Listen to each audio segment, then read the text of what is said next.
எனக்கு இடினாலே பயம்ப்பா.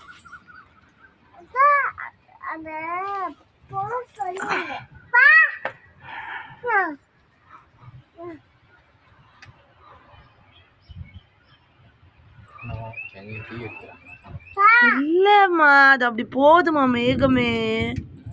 ஒரு செகண்ட்ல மேகம் அப்படி ஆயிடுச்சு.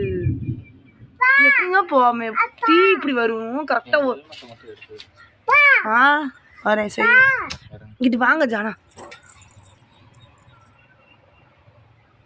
அது எப்படிங்க தீனா ஒரு ஃப்ளோவா போகாது இல்லைங்க. எவ்வளோ அழகா போகுது பாருங்க. சரி செஞ்சிருவோம் செய்கிறேங்க.